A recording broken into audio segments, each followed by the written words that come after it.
Muy buenas noches a todos. Muchísimas gracias por acompañarnos una noche más en este seminario eléctrico que Proyectar les está ofreciendo a todos ustedes de manera gratuita, gracias al ingeniero electromecánico don Alejandro del Castillo. En esta ocasión tenemos ya la tercera sesión de 4 sesiones que tenemos programadas para todos ustedes. En esta ocasión se va a hablar sobre el código eléctrico capítulo 3 y se estaría pasando el capítulo 4 para el próximo jueves. ¿Es así, verdad, don Alejandro? Em, Correcto. gracias. Muchísimas gracias por la compañía de todos, por su puntualidad. Por favor, si alguien tiene alguna consulta, escribirla en el presente chat o levantar la mano y en el momento que don Alejandro indique, realizamos las consultas. Este es el espacio de todos. Por favor, aprovechenlo. Muchísimas gracias por acompañarnos. Gerardo. Sí, gracias, Tatiana. Bueno, Alejandro, buenas noches. Muchísimas gracias Buenas noches. nuevamente por este seminario que nos estás dando de forma gratuita para proyectar y los arquitectos de proyectar. Y en realidad estamos muy honrados de que nuevamente estés con nosotros. Bueno, vamos a empezar para no quitar el tiempo y para aprovechar el tiempo. Muchas gracias, Alejandro. Bueno, muchísimas gracias. Buenas noches a todos. La charla del Seminario de Sistemas Eléctricos Residenciales. El día de hoy vamos a tocar o a tratar el capítulo 3. ¿Y cómo se llama? Espero que sea de interés para todos. De antemano también muchas gracias a don Gerardo y a doña Tatiana de Project Art por la invitación que me hicieron. Para los que son nuevos, mi nombre es Alejandro del Castillo Vega, soy ingeniero en electromecánica, tengo una maestría en administración de empresas y en la parte de abajo pueden ver mis datos, el número de código del colegio, el número de teléfono y el email. El capítulo 3 se llama Métodos y materiales de cableado. En este capítulo se centra en los métodos y materiales de cableado y se dan los requisitos para la instalación de los conductores, cables, cajas, canaletas, accesorios, conduletas, cajas de paso, etcétera. La información que viene en este capítulo es muy detallada y se ven todas las restricciones que hay en cuanto al cableado y los métodos del cableado. Es importante conocer la información que está en este capítulo porque normalmente aquí es donde se incurre en violaciones al código eléctrico por no conocer ni el tipo de cableado ni los métodos de cableado que existen. ¿Ok? Entonces, básicamente, eso es lo que vemos en el capítulo 3. ¿Cómo se divide el capítulo 3? Ok, el capítulo 3 tiene en el artículo 300 todo lo que son requisitos generales para métodos de cableado y materiales, que son las reglas comunes a la mayoría de los métodos de cableado y lo que vamos a ver normalmente en la parte residencial. En el artículo 310 se habla sobre conductores para cableado en general, por ejemplo, el THHN, que es el que utilizamos normalmente nosotros para hacer los circuitos de iluminación y toma corrientes, ¿verdad? Trata de los requisitos generales de los conductores, sus denominaciones, aislamientos, cómo vienen la nomenclatura, el marcado, cuál es la resistencia, el amperaje y los usos normales que se le da a ese tipo de cableado. En el artículo 312 están todo lo que son gabinetes o cajas de breaker o de disyuntores. Las cajas de corte, que son los seccionadores o esas cajas de fusible que tienen una caja gris normalmente con una palanca a un lado para hacer un corte. Envolventes, que son todas las cajas de paso grandes, digamos, que no son las cajas rectangulares, sino cajas de esas cajas cuadradas de 4x4 o 6x6, de tamaño o gabinetes más grandes, digamos, para poner un gabinete para un sistema de una bomba. Todo eso son lo que le llaman envolventes, ¿verdad? Y ahí lo especifica como envolventes para aparatos de medida y enchufables y trata lo relativo a las especificaciones, instalación y construcción de estos equipos, las cajas de corte, envolventes, etcétera. En el artículo 314, ahí sí, vamos a ver todo lo que son cajas de salida, que son las cajas rectangulares, como la conocemos aquí. Las cajas de dispositivos, que son cajas rectangulares, digamos, o que son un poquito más alargadas, que uno puede ir uniendo una caja con la otra, o hay cajas que para poner varios apagadores, uno a la par del otro. Las cajas de paso, que pueden ser esas ¿cómo se llama? Octogonales, y las cajas cuadradas, y de conexiones, los cuerpos de conducto, eso normalmente nosotros lo conocemos aquí como conduletas, los accesorios y envolventes de acceso manual. Y los accesorios serían todo lo que son los conectores para la tubería o las uniones, y los envolventes de ahí son todo el conduit que llamamos aquí. Y ya los artículos 320 y 340 son cables específicos para aplicaciones específicas, y del 300 al 42 al 390 son canalizaciones específicas. ¿Como para qué son esos últimos grupos de artículos? Por ejemplo, para qué tipo de cable se debe utilizar para una bomba en un pozo, o en una bomba para alguna aplicación en alguna fábrica, o en un data center, o si va expuesto al sol y a ciertas condiciones climáticas. eh, en ese grupo de artículos es donde se ve eso.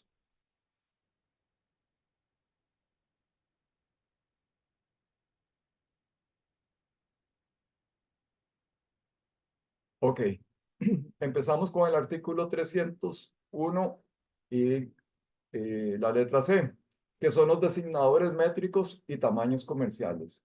Aquí esto es muy importante porque en Costa Rica utilizamos el sistema métrico, ¿verdad? Entonces, pero en la calle todo el mundo conoce la tubería como de media, de tres cuartos y uno.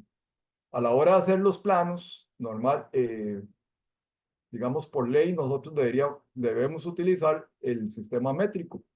Entonces no deberíamos poner, digamos, tubería conduit de media. Deberíamos poner tubería conduit y con el designador métrico.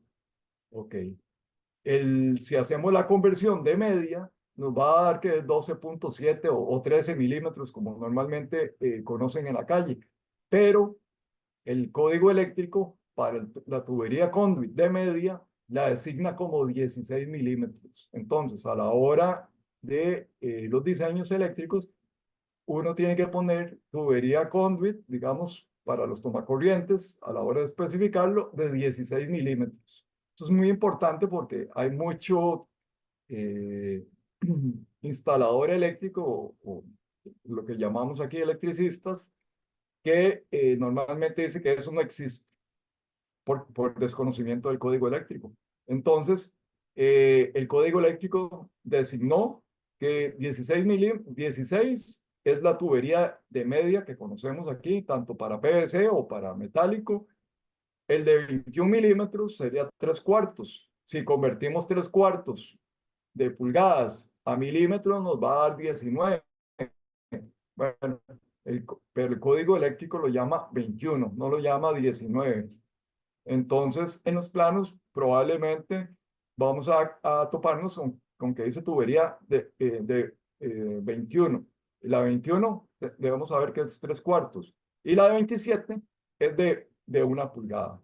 Entonces, el tamaño comercial si vemos en un plano que dice conduit de 27 es 1 pulgada. Y así sucesivamente con la tubería de 35, que sería 1 y cuarto, y 41, que sería 1,5 pulgadas. Y así seguimos. Entonces, para que tengamos en cuenta eso, que muchas veces en los planos vemos que dice 16, conduit de 16, y lo que se está hablando es medio. Y si el electricista viene y nos dice es que eso de 16 no existe, es desconocimiento de parte de ellos, digamos, de esta tablita de la 300.1, numeral C, ¿cómo se llama? Letra C, que es donde están las equivalencias utilizadas por el código eléctrico, ¿verdad? Don Alejandro, en esa misma lámina ya nos Sí, están haciendo una consulta con referencia a la tabla. Dice don Carlos Castillo claro. que si no son las medidas externas. Esa es la medida, ¿cómo se llama? El designador nada más. Ya la medida interna y externa depende del tipo de grueso. Para, digamos, hay PVC, conduit PVC de 40 y conduit PVC de cédula 80, ¿verdad? O el tipo A. Y todos tienen diferentes, la medida externa es la misma. La medida interna es la que va variando dependiendo del grosor. Pero, si usted lo mide, los que somos más viejos en esto, el Cognit PVC de antes, el más viejo, usted lo agarraba un pie de rey o un vernier y usted lo medía por fuera y sí le medía los 13, exactamente los 13 milímetros. Ahora ya eso lo variaron y pues lo tuvieron que normalizar, ¿verdad? Entonces, ahora eso es un designador métrico, le llaman media, depende ya de cómo se llama, de la, del tipo de cédula o espesor de pared, lo que es la medida interna y lo que es, y la medida externa sí es para todos. No sé si con eso le quedó claro. Si me manda un WhatsApp, yo le puedo enviar ya la información detallada de las medidas de cada tipo de tubería. Hay una tabla y donde se ve todo eso que él está preguntando, lo puede ver. Perfecto, indica que muchas gracias. Ujú, con mucho gusto. No sé, proseguimos. Proseguimos. Ok. Aquí en el artículo 303, que son de conductores, en la letra B, dice conductores del mismo circuito. Ok, estos, ¿qué es lo que nos dice este artículo? En la letra B, dice que todos los conductores de un mismo circuito, ¿ok? Que son las fases, el neutro y la tierra, deben ir dentro de la canalización. Hay muchas veces que nos encontramos, como lo ven en la fotografía, que, por ejemplo, ahora se está pidiendo que los apagadores tengan el neutro. ¿Por qué están pidiendo, y antes no pedían los apagadores con el neutro? Porque ahora se está automatizando todo.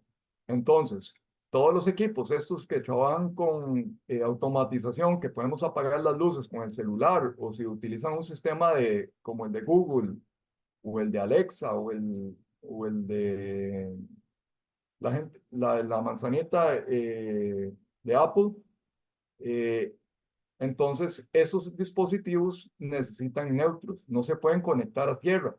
Entonces, mucha gente por pereza, para no sacar todos los cables y meter el neutro, tiran el conductor por fuera. Eso sería una violación al código eléctrico. Todos los conductores van juntos dentro de la tubería. Por fuera está prohibido, ya sea para fases, para neutros o para la tierra. Instalaciones en paralelo. Esto es muy dado sobre todo cuando son cargas muy grandes. Por ejemplo, que tenemos una casa de tamaño considerable y la casa es muy grande, de esas casas que construyen aquí los gringos, a veces de más de 1000 metros cuadrados o con extensiones muy largas o que tienen un rancho o una cabina a cierta distancia y entonces, por cuestiones de distancia, necesitamos hacer un cableado en paralelo. En el numeral 1, instalaciones en paralelo, lo que nos dice es que debemos agrupar, valga la redundancia, por grupo los conductores. Entonces, ¿qué es en paralelo? En paralelo, por ejemplo, en una instalación monofásica, dos de 240, si no fuera paralela, sería una fase, la fase 1, la fase 2, el neutro y la tierra. Si es en paralelo, para el mismo circuito vamos a tener dos fase 1, dos fase 2, dos neutros y dos tierra. Entonces nos dice que los podemos poner en tuberías separadas. ¿Ok? Pero que tienen que ir agrupados. ¿Qué significa que tienen que ir agrupados? Que en una tubería tienen que ir una fase 1, una fase 2, un neutro y una tierra. y en la otra tubería tiene que ir la otra fase 1, la otra fase 2, el otro neutro y la otra tierra. No se puede poner, digamos, dos neutros en uno y dos fase 1 en el otro, porque ya no estarían agrupados. ¿Y por qué se pide esto? Sobre todo se pide porque para poder, ¿cómo se llama? Que se anulen unas corrientes electromagnéticas que normalmente se producen, entonces entre las fases se eliminan. Y entonces, y por si alguna razón se tiene que eliminar después, el día de mañana, que bajó la carga, que desconectaron un equipo que estaba en esa ubicación remota, una máquina de hielo o un motor de una piscina o lo que fuera, entonces, y ya no vamos a ocupar, no tenemos tanta carga, podemos desconectar y eliminar una sola ¿cómo se llama?, de los grupos y dejar el otro funcionando. Entonces, eso es lo que nos permite. Entonces, básicamente, basados ¿cómo se llama?, en el artículo 303b1, nos dice que en instalaciones en paralelo hay que agruparlos, hacer los grupos de cables de las fases, digamos, fase 1, fase 2, neutro y tierra, y en el otro, igual, fase 1, fase 2, neutro y tierra. Y después, ya conectados a los bornes de los disyuntores o a los bornes de los fusibles, como se ve en la foto, o a los bornes de la caja de breaker. Ahí se vuelven a unir. Ok, en el artículo 304G dice accesorios aislados. Esto nos dice que cuando tenemos una canalización que contenga conductores aislados de calibre 4 o mayores, por ejemplo, normalmente las acometidas y los alimentadores que vienen entre la casa y el medidor eléctrico, normalmente son mayores de 4, ¿verdad? Eso es un ejemplo. Tenemos que ponerle al conduit, ¿verdad? A donde entra la caja de breaker o de donde sale de la caja donde está el breaker principal, ahí a la par del medidor eléctrico, tenemos que ponerle este tipo de conectores de plásticos redondeados que ofrecen una superficie lisa para evitar el daño de, ¿cómo se llama?, de los conductores a la hora de pasar por el conduit. Esto es una de las violaciones de los que nadie lo hace en este país, ¿verdad? Entonces, para que tengan en cuenta que cuando vean ustedes que tienen conductor número 4 o mayor, las tuberías en la caja de breaker, las tuberías ¿cómo se llama? El conector que está en la caja de breaker, el conector que está en la caja del disyuntor principal a la par del medidor, debería tener un conector de este tipo, como el que se ve en la fotografía.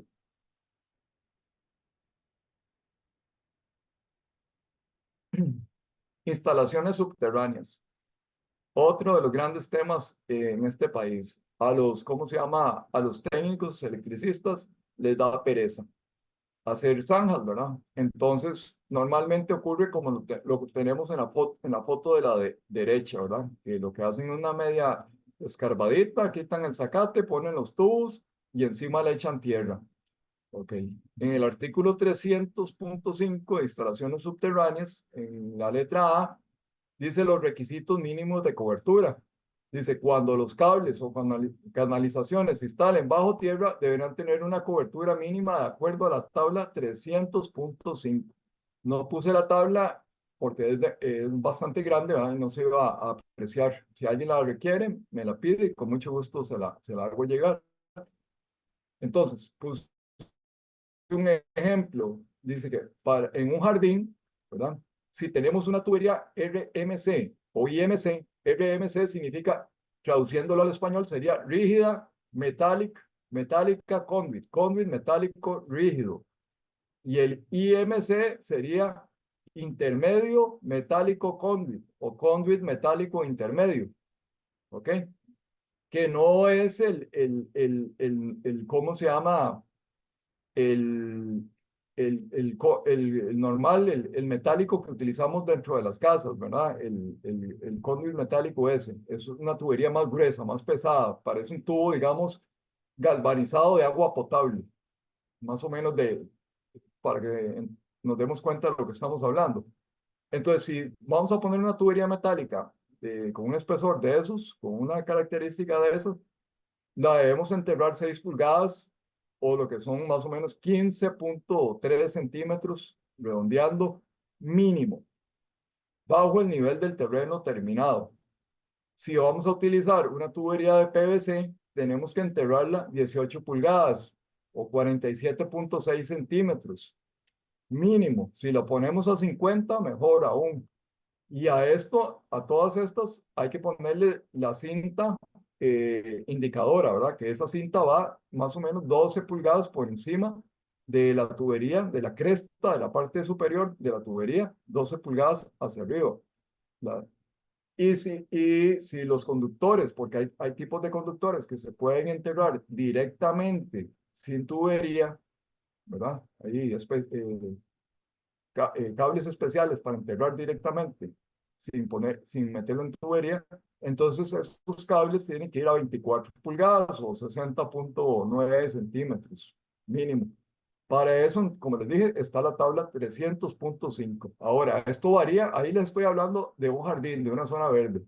Ya si va abajo de un edificio, si va debajo de una calle del acceso principal a la casa, si va en una calle pública, esas profundidades varían y tienen diferentes especificaciones. Todo eso está contenido en la tabla 300.5.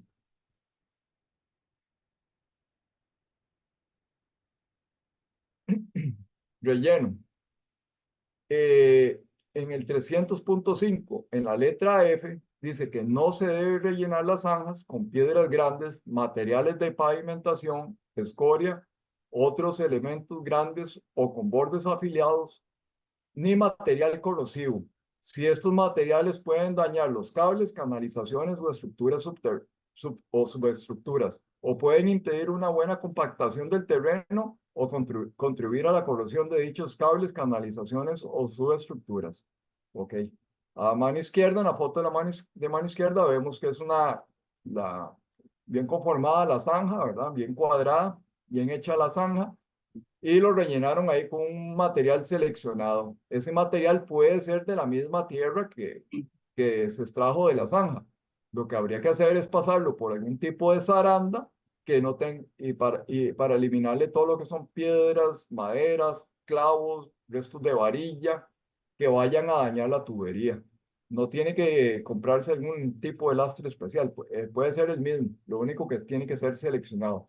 Y la derecha es lo que normalmente encontramos, que eso bueno, en una inspección se vio eso, que normalmente hay restos de escombro, de bloque, y todo lo que sobra lo echan ahí, y a la hora de compactar, eh, dañan la tubería, la quiebran, ¿verdad?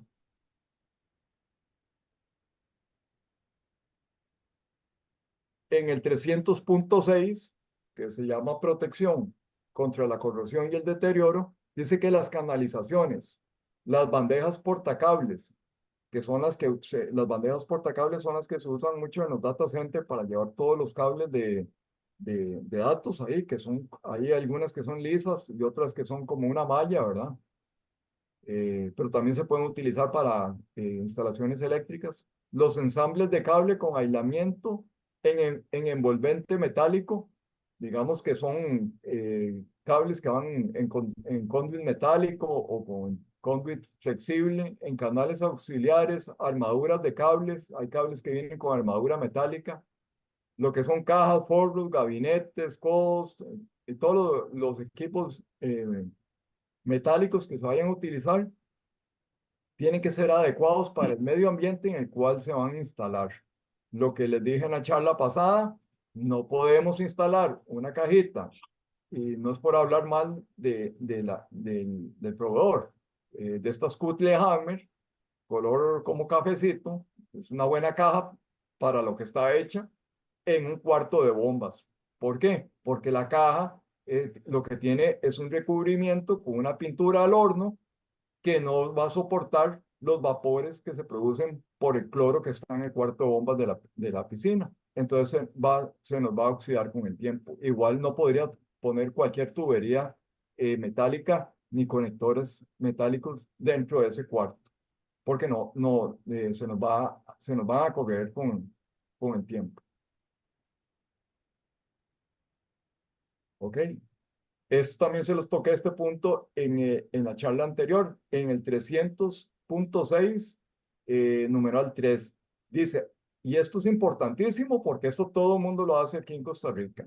En concreto o en contacto directo con la tierra, dice, debe permitirse instalar canalizaciones metálicas, ferrosas, armaduras de cables, cajas, forros de cables, gabinetes, codos, acoples, niples, accesorios, soportes y material de soporte en concreto o en contacto directo con la tierra o en áreas sometidas a un fuerte ambiente corrosivo. Y vea que lo pongo en rojo. Cuando estén hechos de material aprobado para esa condición o estén provistos de una protección contra la corrosión aprobada para esta condición, que es aprobada, que sea con sello UL y que el UL diga que es aprobado para eso. Las cajas de breaker y las cajas metálicas rectangulares que venden en Costa Rica normalmente lo que tienen son pintura al horno, como esa que se ve en la imagen. Esa pintura al horno no está hecha para estar empotrada. Tiene que ser un recubrimiento orgánico o una caja plástica, pero tiene que venir certificada. El UL en las instrucciones del fabricante tiene que decir que esa caja está aprobada para empotrarse. Y eso es una de las principales violaciones que hay en el Código Eléctrico a nivel nacional.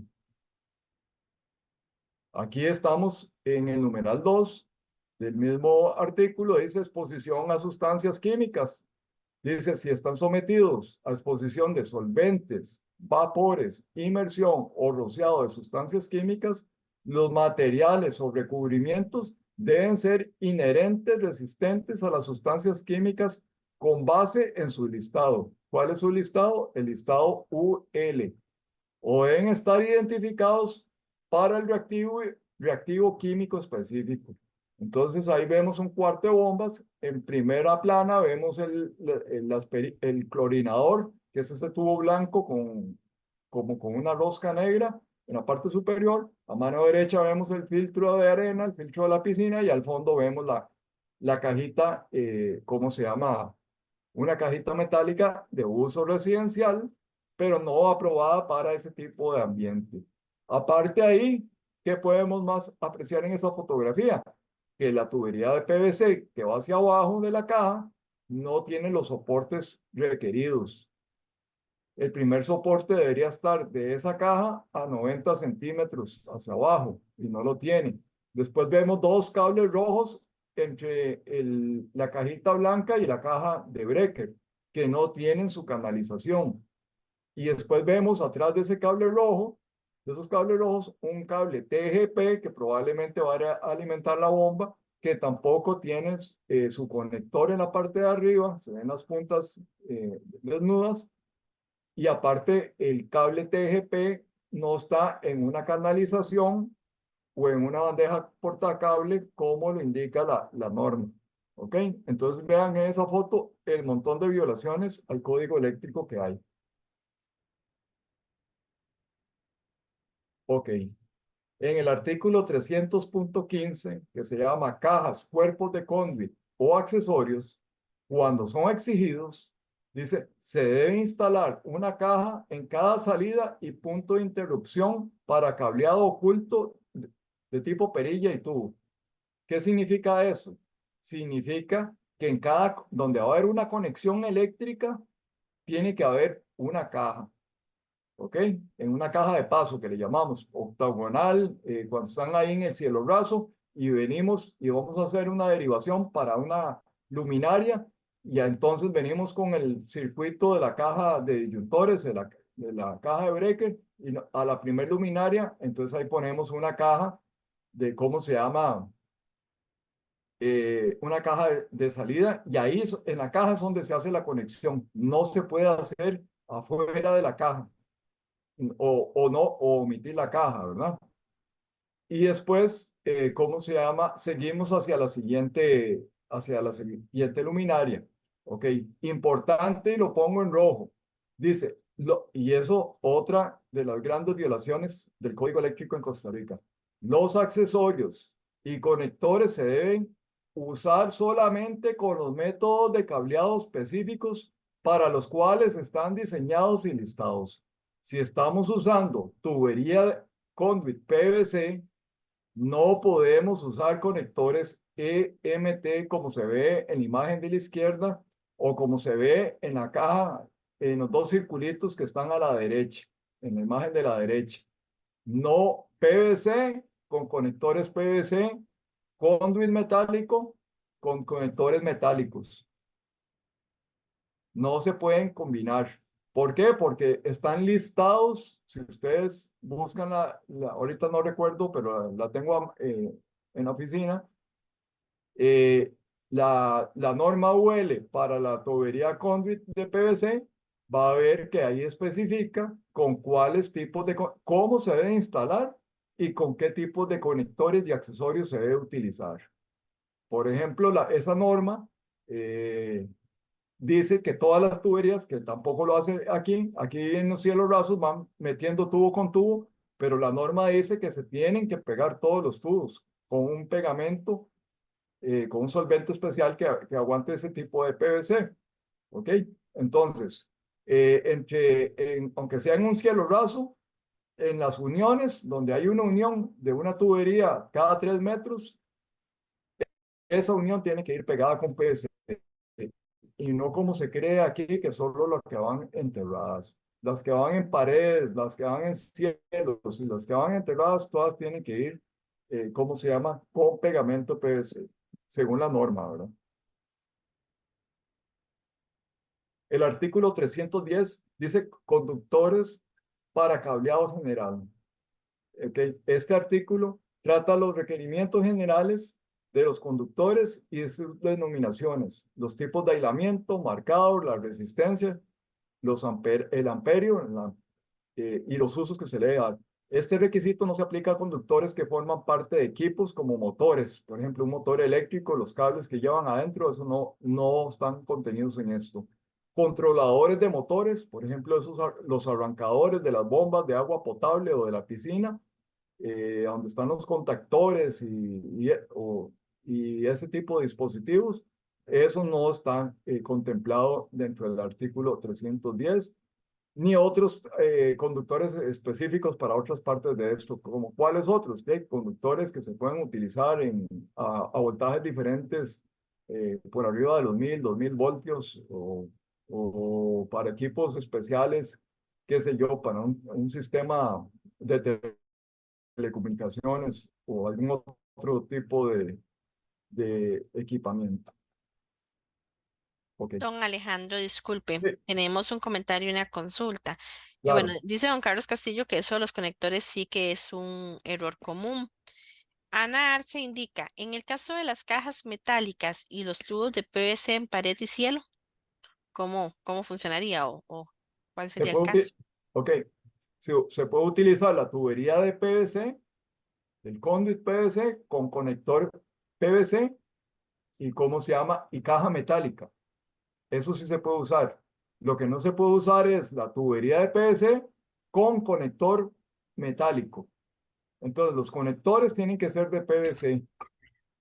Ok, ahora, a la hora de empotrar la caja en concreto, la caja metálica que si se va a empotrar en concreto, tiene que estar certificada para poderse utilizar en concreto. Eso lo vamos a ver ahora en un momento.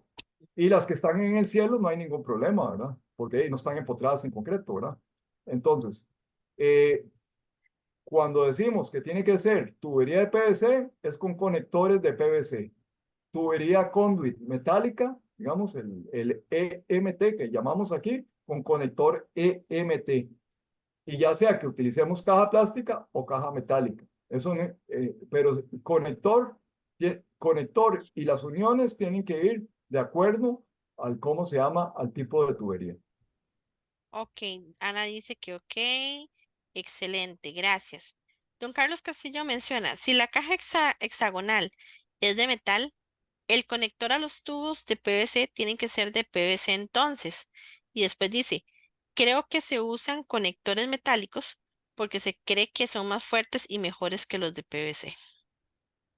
Sí, pero eso es una violación porque no está, el sistema está certificado para utilizarse todo en PVC.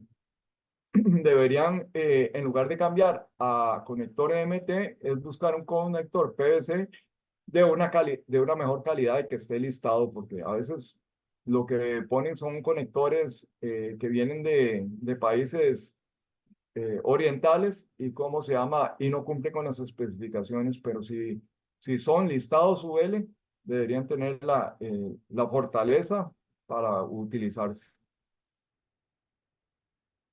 Listo, ya no tenemos más comentarios. Ok. Gracias.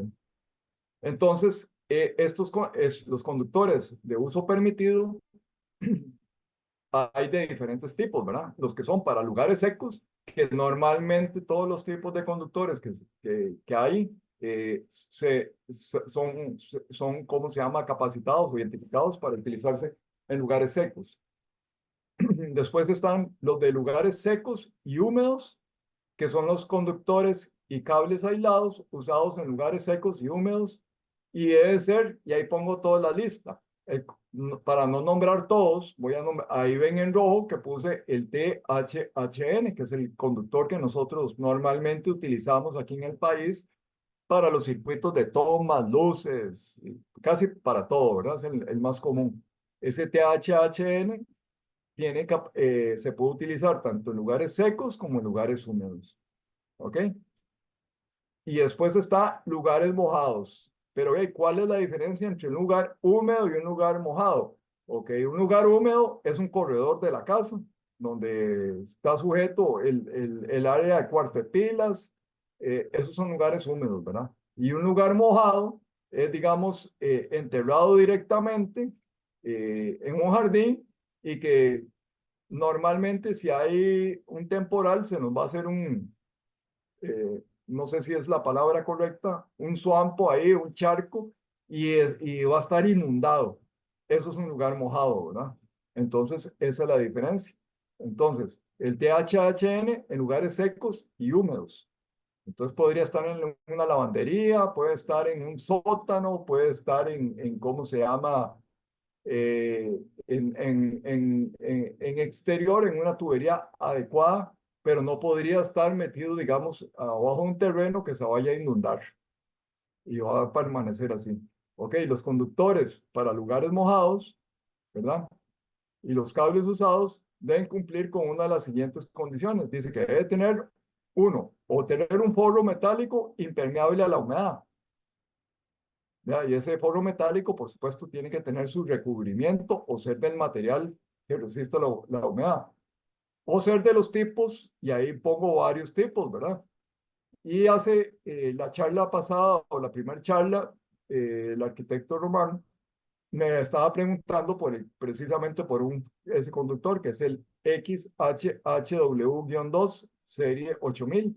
Ahí lo ven, ese conductor está normado, está listado para utilizarse en lugares mojados. ¿Ok?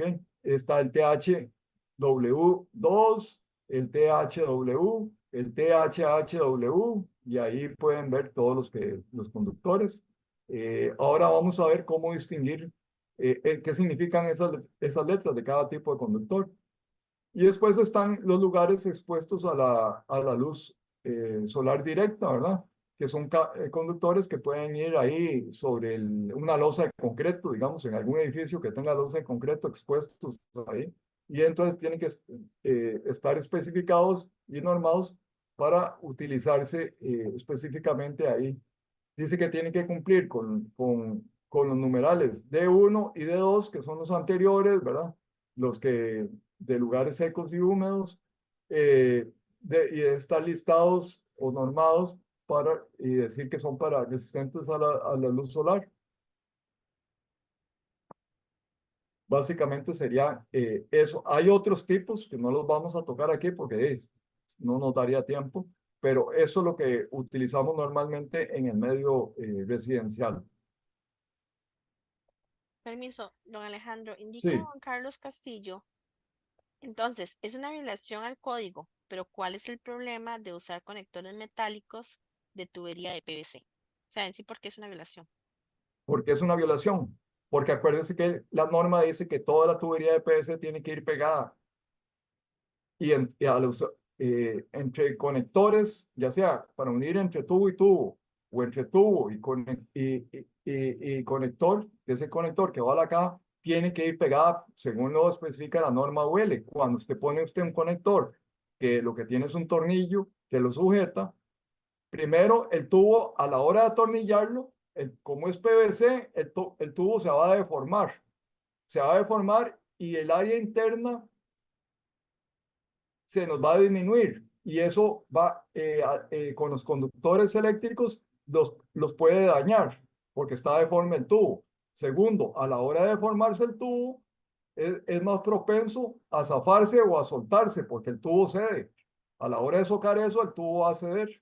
Entonces es más propenso para salir. Y tercero, de ahí no queda pegado como le indica la norma.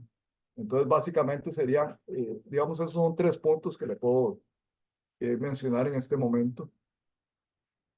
Muy ¿Ok? clara, más bien, muchísimas gracias. Claro. Ahora, entonces vamos a ver qué significan las letras, ¿verdad? Las letras de que vienen ahí, como en el cable THHN o el RHW, y que vienen ahí en el forrito de eso. Y uno dice, hey, pasa, quiero cable THHN número 10 o número 12, pero no sabemos ni qué significa el THHN. ¿Ok? Eso tiene ahí. ¿Ok? Si no tiene ninguna H, por ejemplo, si fuera un cable RW, si no tiene ninguna y no tiene la H en nombre, significa que el aislamiento de ese conductor, lo máximo que puede trabajar es a 60 grados centígrados. Después de 60 grados centígrados, nos va a fallar ese aislamiento, se va a quebrar, se va a tostar, se va a poner en negro, se puede hacer un circuito ahí, un incendio. ¿Ok? Si tiene una H, si fuera THW, por ejemplo, significa que ese conductor puede trabajar hasta 75 grados de temperatura, el aislamiento, ¿ok? Si tiene doble H, como el que utilizamos en Costa Rica, THHN, significa que ese conductor, el que usamos en Costa Rica, el THHN, el aislamiento nos resiste hasta 90 grados centígrados en lugares secos, no en lugares húmedos. Si lo vamos a poner en un lugar húmedo, ¿ok? Entonces ya nos tenemos que bajar, digamos, a lo anterior. Y sería ese THHN en lugar húmedo sería de 75, no sería para 90, ¿ok? Si fuera, si tiene un 2, si fuera THHN-2, significa que podemos utilizar ese THHN-2 a 90 grados centígrados en lugares húmedos. ¿Ok? Pero aquí utilizamos normalmente el THHN. ¿Ok? ¿Qué significa la N? Significa que la cubierta exterior es de nylon. No sé si les ha pasado que a veces uno ve que el conductor se le cae una cascarita, un plastiquito semitransparente ahí, blanco, y ese es la cubierta exterior de nylon que tiene el THHN. ¿Ok?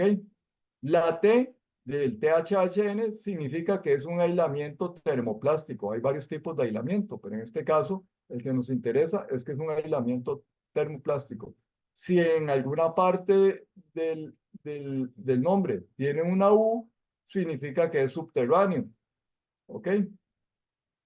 Y si tiene la W, como el que nombramos anteriormente, del X HHW, ¿cómo se llama?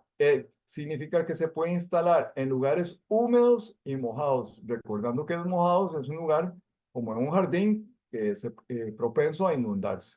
Entonces, básicamente es eso. Ahí abajo les puse THHN, la T de aislamiento termoplástico, HHN, temperatura de aislamiento 90 grados centígrados en lugares secos, y la N que tiene cubierta exterior de nylon. ¿Ok? Aquí, viendo la foto de la derecha, vamos en el conductor que se ve en la parte de abajo, el THHN, podemos ver que dice 10 AWG.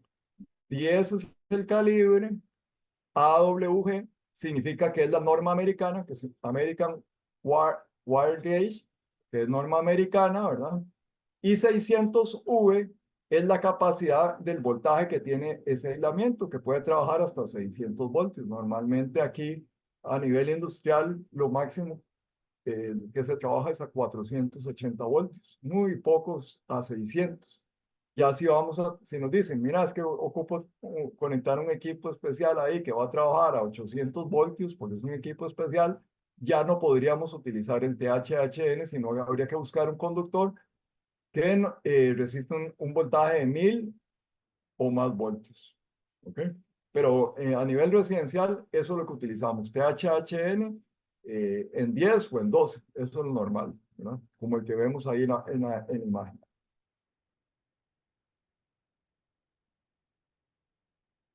Ok, otro de los grandes temas en cuanto es el amperaje. Normalmente, en la calle, cuando se calcula el amperaje, nos dicen, bueno, este es un circuito, ¿cómo se llama? Que va a llevar 20 amperios. Y el técnico, el instalador eléctrico, nos dice, 20 amperios, cable 12. ¿Ok? Y no es tan así, ¿verdad? Eso es, digamos, una visión un poco simplista del tema. Ok, entonces, en el artículo 315, que se llama amplicidad o ampacidad para conductores con tensión nominal de 0 a 2000 voltios, que ahí está incluido el THHN, que venimos nombrando, dice que hay que tomar en cuenta unas tablas o la supervisión de ingeniería. ¿A qué se refiere supervisión de ingeniería? Que hay fórmulas. Hay unas fórmulas ahí que toman el tipo de hilamiento, la temperatura y varias cosas, y hay que hacer un cálculo y con eso nos da el resultado de qué tipo de conductor podemos utilizar, o nos vamos directamente a una tabla y en esa tabla nos dice, bueno, lo vamos a utilizar ocupamos 75 grados centígrados a una temperatura ambiente de 30, y entonces ahí nos vamos seleccionando y escogemos. En el artículo 310.15 es un montón de tablas, no puse todas porque son como más de 20 tablas para diferentes tipos de conductores. ¿Ok? La selección de la amplicidad. Dice, cuando se pueda aplicar más de una amplicidad a un circuito de una longitud dada, se debe usar la de menor valor. ¿Qué significa eso? Ok. Por ejemplo, si tenemos diferentes temperaturas, ¿ok? La capacidad de amperaje de un conductor se ve afectada por la temperatura a la cual va a estar expuesto. ¿Ok? Entonces, si en invierno vamos a tener una temperatura digamos en el caso de un país como Estados Unidos, y la temperatura ahí va a rondar los 10 grados centígrados, pero en verano nos va a rondar los 40 grados centígrados, entonces a mayor temperatura normalmente tiene menos amperaje, menos capacidad el conductor. Entonces, ¿cuál de las dos vamos a usar? La amplicidad para verano. Porque si usamos la de invierno, que está frío, el conductor, ¿cómo se llama? Cuando lleguemos a verano vamos a tener problemas. Entonces, a eso se refiere la selección de la amplicidad. Y después tomar en cuenta lo que son los límites de temperatura de los conductores. Dice que ningún conductor se debe utilizar de modo que su temperatura de funcionamiento, como estábamos viendo anteriormente, los 90 grados centígrados para el THHN, supere la temperatura para la cual se diseña el tipo de conductor aislado al que pertenece. ¿Ok? Entonces hay que tener en cuenta la temperatura. ¿Qué otras cosas hay que tomar en cuenta cuando seleccionamos un conductor? El tipo de conduit que vamos a utilizar, si es PVC o si es metálico, la temperatura ambiente, no la temperatura a la que resiste el aislamiento, sino la temperatura ambiente, la longitud, el tipo de carga, si es una carga continua o discontinua. Por ejemplo, una carga continua es una carga que opera más de 3 horas. Por ejemplo, un aire acondicionado que lo tenemos encendido todo el día es una carga continua. Un equipo, una bomba de agua que arrancó ahorita 10, 15 minutos, se apagó media hora y volvió a arrancar otras 15 minutos, pero no está operando por más de 3 horas seguidas. Eso es una carga discontinua. Eso nos afecta también cómo seleccionar el conductor. Son cosas que normalmente no, los técnicos no lo toman en cuenta. Ellos nada más ven lo que llamamos fórmula de potencia, que es voltaje entre amperaje, y no tomamos en cuenta estos factores. Entonces, ustedes como arquitectos, por favor, cuando le diga algo un técnico de estos, tengan en cuenta ahora, de ahora en adelante, que hay otros factores que afectan y no hay que irse de buenas a primera por lo que le dice. Hay que consultar con el profesional.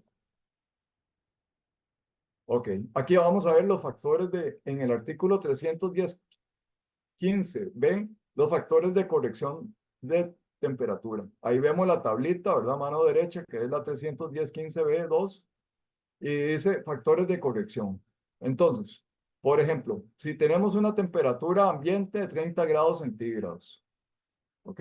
Pero el equipo lo vamos a instalar a una temperatura ambiente distinta a los 30 grados centígrados. Por ejemplo, estaba metido ahí en un cielo raso, pegado, que no tiene aislamiento el cielo, y en verano la temperatura me llega a 34 grados centígrados. Entonces, para un conductor que tiene un aislamiento, capacidad de aislamiento, ahí lo puse en amarillo, ¿verdad?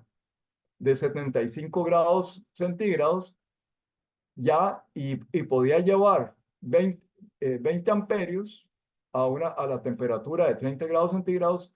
Si ya estamos a 34, ya solo va a poder llevar 0.94, es decir, el 94%. Habría que multiplicar los 20 amperios por 0.94. A la izquierda vamos a ver el ejemplo.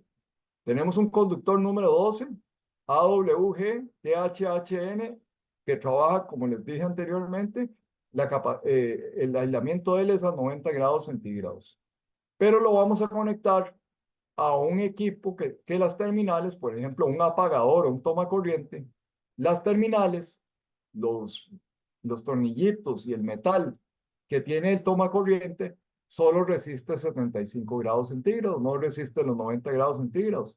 Entonces, tenemos, como la temperatura del toma corriente es menor, entonces tenemos que utilizar el conductor número 12 en lugar para 90 amperios, lo vamos a utilizar como si fuera para 75. Entonces la capacidad de corriente a 75 va a ser menor. ¿Ok? Entonces hay una tabla que les mostré en la charla pasada donde donde se hablaban de las diferentes amplicidades o amperajes para un mismo conductor a diferentes temperaturas de aislamiento. Ok, entonces ese conductor que me iba a llevar, creo que para el número 12 a 90 estábamos como en 30 o 35 grados, 30 a 35 amperios, no recuerdo exactamente en este momento. Para la temperatura, como nos brincamos a la temperatura de 75, para 75, la corriente que puede llevar un conductor número 12 AWG a 75, THHN a 75 grados centígrados es de 25 amperios. ¿Ok? Ya hicimos en la primera corrección por las terminales. Pasamos de 90 a 75 y se nos bajó el amperaje de 30 a 35 a 25. Ahora, ese conductor está instalado ya ahí abajo de la lámina de zinc en Guanacaste, y ahí la temperatura me va a rondar en el cielo raso ahí metido los 30, 35, porque no tiene aislamiento, no tiene fibra de vidrio, no tiene nada. Entonces, esos 25 amperios los tenemos que multiplicar por el factor de corrección. Ahí lo ven en amarillo, lo subrayé en amarillo donde dice 0.94. Entonces ya ese conductor, en lugar de podernos llevar 25 amperios, nos va a llevar 23.5 amperios. Y como no hay breaker para 23.5, vamos a tener que bajar a un disyuntor de 20. Eso es solo el primer factor de corrección por la temperatura en donde esté instalado ¿cómo se llama? El conductor. Fíjense que, y ahorita nos vamos a regresar a esta misma, abajo hay un recuadro rojo. Entonces, vamos a ir a la filmina o a la lámina que sigue y después nos regresamos. Ok. Supongamos otro ejemplo, que tenemos el mismo conductor, ¿verdad? Que es número 12, THHN, 90 grados centígrados, que tiene un amperaje de 30 a 35 grados centígrados, que las terminales del equipo también igual son 75. Pongamos en este caso que es un equipo, un aire acondicionado, la condensadora o el equipo que está ahí sobre el techo del aire, de la casa, que es el equipo exterior del aire acondicionado, y las terminales de ese aire acondicionado también son de 75, ¿ok? Entonces, como son de 75, igual nos pasamos de la columna de 90 grados a la de 75. El THHN a 75 solo nos puede llevar 25 grados centígrados. Ahora, según esta tabla, la 310.15B3C, que es esta que está aquí a la derecha, si nos fijamos, dice la distancia desde encima del techo hasta la parte inferior de la canalización o del cable. Ok. Supongamos que el electricista tomó ese cable y lo dejó apoyado sobre la lámina de zinc. Ok. En el techo. Y entonces dice que para una distancia de 0 a 13 milímetros tenemos que hacerle un sumador de temperatura. ¿Y qué le vamos a sumar? 33 grados a la temperatura. ¿Ok? Entonces, nos vamos a regresar y vean allá abajo que les marqué 61-65. Entonces, esta tabla era para 30 y le tenemos que sumar ahora, según esto, 33 más. ¿Ok? Vamos a estar en 63. Entonces, ahí en el recuadro rojo, ¿ok? Ya la temperatura ambiente ya no va a ser 30, sino que va a ser 63. ¿Ok? Y si ven a mano derecha del cuadrito rojo, dice que es 0.47. Entonces, ¿qué significa? Que ese conductor número 12 ya solo va a poder llevar un 47% de su capacidad. Si era de 20 amperios, entonces sería 20 amperios por 0.47. Si fuera 10 amperios, serían 10 amperios por 0.47. Vea qué importante todos estos factores que no se toman en cuenta en la calle. Ahí les puse el ejemplo. Entonces, en la parte inferior del ejemplo ven que es 25 amperios por el 0.47 que tomamos del recuadro. Y ese conductor, que si lo trabajáramos a una podría llevar 25 amperios, ya cuando lo trabajamos a 63 amperios, ¿por qué 63? Porque son los 30 amperios de la temperatura de la tabla anterior, más los 33 que dice esta, el simulador de temperatura, son 63. Temperatura ambiente sería, en este caso, 63. Entonces, para 63, el factor es 0.47. Entonces, son 25 amperios por 0.47. Ese conductor número 12, THHN, puesto directamente sobre el techo, solo va a poder llevar 11.75 amperios y no va a poder llevar los 25 amperios. ¿Qué significa eso? Que si el aire acondicionado estaba consumiendo 20 amperios y nosotros pensábamos que con un cable 12 lo podíamos alimentar, ya por todos estos factores no vamos a poder utilizar un cable 12. Señores, por favor, tomen en cuenta esto.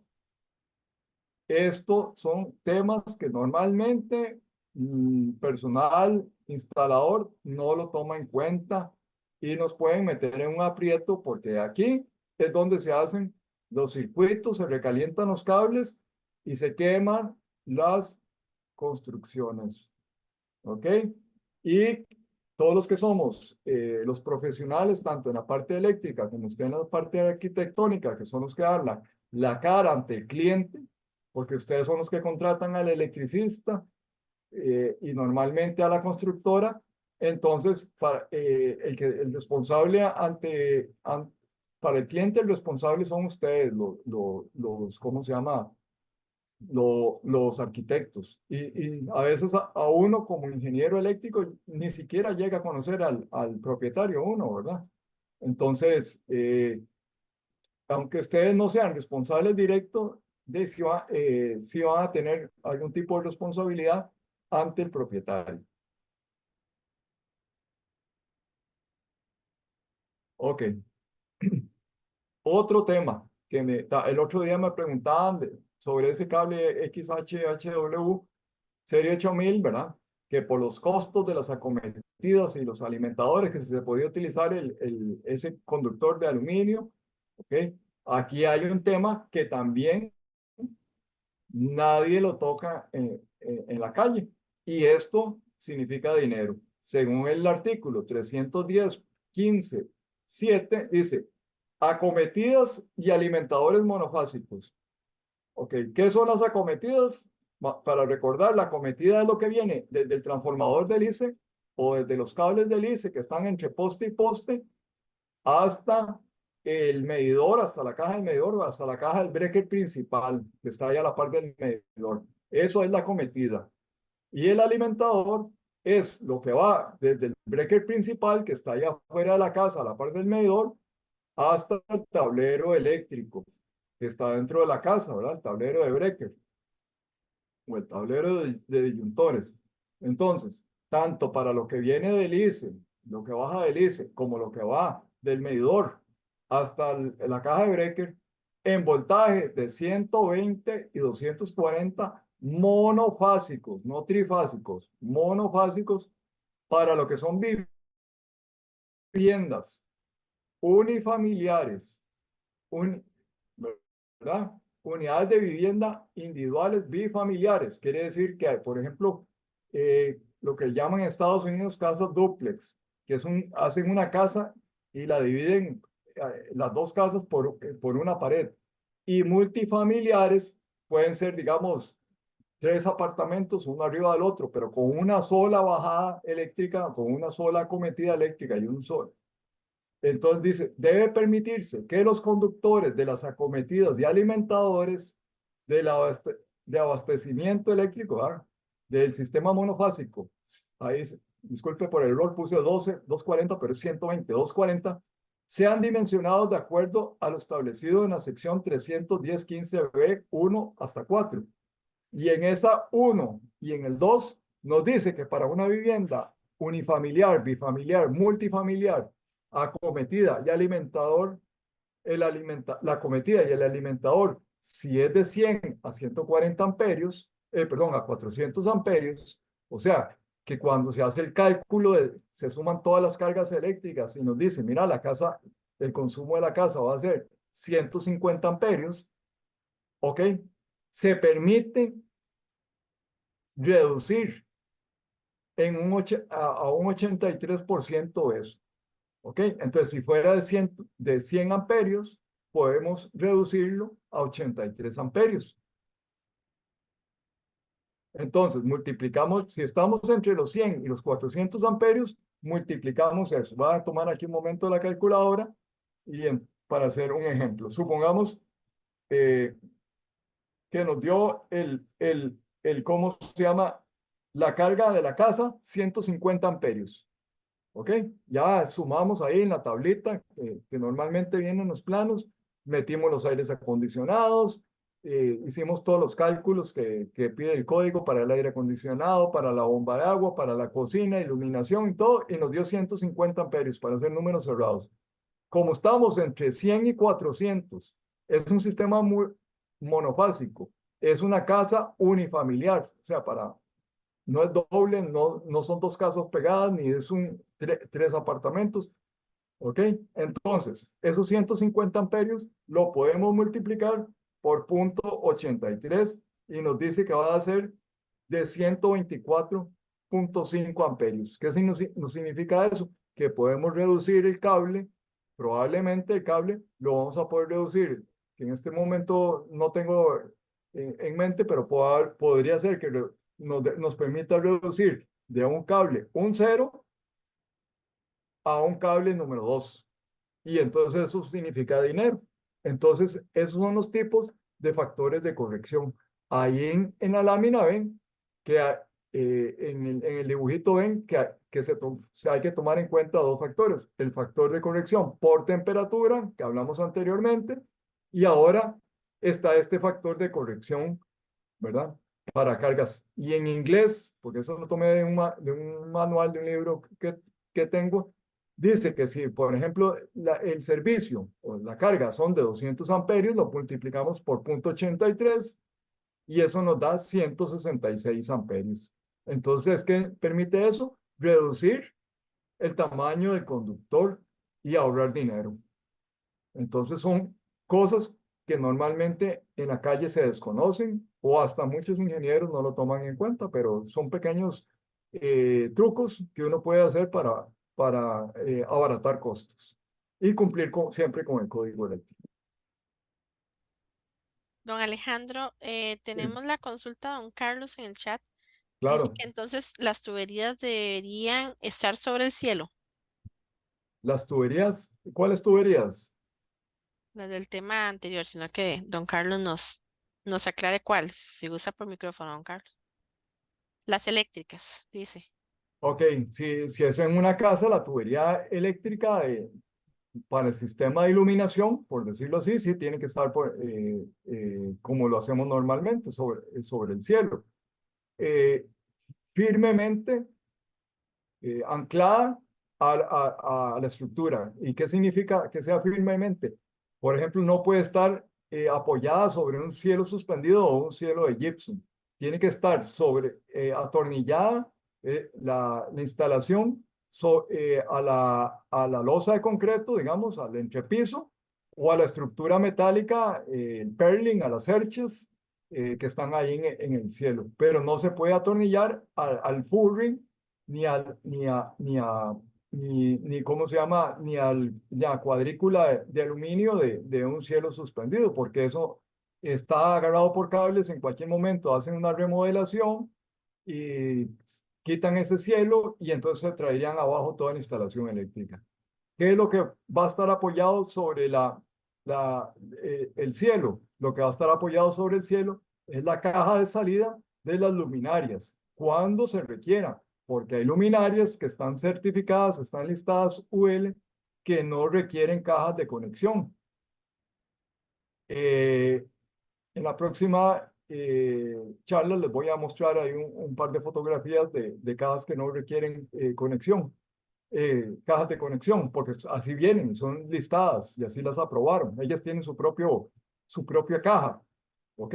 Pero si no tienen caja y están los cables expuestos, lo que hay es un plafón que tapa ahí, entonces sí hay que poner una caja, digamos, boca abajo, viendo que se pueda ver desde el piso, ya terminado el cielo, donde va a estar la conexión eléctrica. No sé si eso le aclara a don Carlos. Ok, a la vez indica que algunas veces las colocan en la pendiente del techo. En la pendiente. Sí, no importa, no tienen que estar, digamos, a nivel. Lo que pide ahí es que vayan firmemente sujetas a la estructura de techo. ¿Ok? Lo que sí no podría es ir la tubería pegada a la lámina de zinc, porque hay un artículo que dice que tiene que tener entre la lámina de zinc y la tubería de PVC o MT, tiene que haber, si no recuerdo, son 1,5 pulgadas de separación. ¿Por qué? Para evitar que si meten un tornillo de techo vayan a perforar la canalización eléctrica. Perfecto, dice que contestada su consulta. Muchas gracias. Claro, con mucho gusto. Ok, entonces vamos a ver lo que son los conductores eléctricos. Dice que el calibre mínimo de los conductores en el artículo 310.106A. Aquí, como le comentaba la arquitecta Tatiana anteriormente, antes de que iniciáramos la charla, este capítulo 300 es sumamente extenso.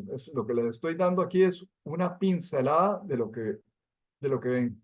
Voy a retroceder y vea que estamos pasando del artículo 310.15 al artículo 310.106. ¿Ok? Entonces, vea, casi hay 100 artículos ahí que no da tiempo de verlos. Me encantaría poderles explicar todo, pero nos tomaríamos, no sé, unas 5 charlas más para solo ver esto. Esta parte, ¿verdad? Que es una parte del capítulo 3. Todavía faltan otras. Es la parte, digamos, 310 del capítulo 3. Es sumamente extenso. Y eso por eso que nosotros insistimos en la compañía de la importancia de tomar el código eléctrico. La visión simplista que hay en la calle en cuanto a las instalaciones eléctricas que tenemos en Costa Rica es lo que nos está llevando problemas en cuanto a los incendios estructurales.